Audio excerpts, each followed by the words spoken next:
when I went to school for 8 years, okay? High school and performing arts, and SUNY Purchase, which they call the Purchase Mafia. Again, more groups.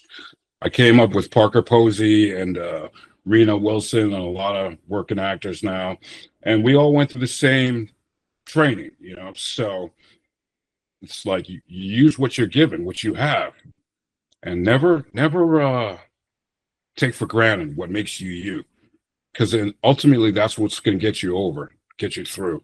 For example, I always felt like when I was younger, I always felt a bit on the outside because I wasn't raised primarily in this country. I felt out of touch with the African American experience. And again, I didn't even know my parents had an accent till I was like much older. So that's, you know, and when I learned Eastern Standard speeches with the teaching and acting schools. And so I was like, this doesn't sound like, you know, hood, you know. So I was never getting those roles, which felt like a weakness at that point. And then I was like, you know what?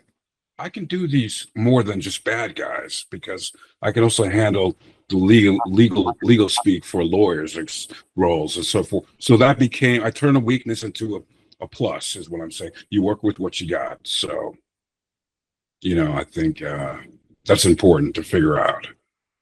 You know, another example of that is I remember Jen Aniston in high school, story she always tells of we had to do scenes all the time. She came off the stage and she said, "Why is everybody laughing?"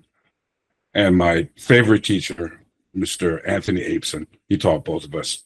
He said to her, said, "You're funny."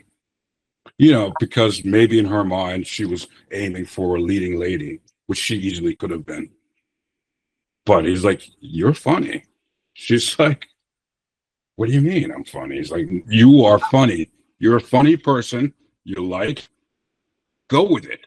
And she did, bless her. And look where she is now. So that's what I mean. You got to work with, you know, don't typecast yourself, I think, is what a lot of people do. They typecast yourself. Don't do that. Don't worry. Hollywood will do that for you. They will cast you. And from that point, you have to, first, you got to get in. Then you go, you make your moves. That was always my kind of blueprint.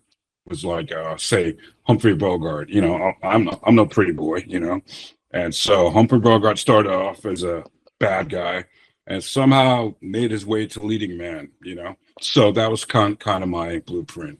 I was like, I'm gonna get in where I can get in, playing all these bad guys. And the problem with that is you get killed a lot. So I was like, this bad guy thing ain't working out. I'm never going to be in a sequel, you know? So you get killed. I got killed a lot in the beginning, but I was just happy to be there.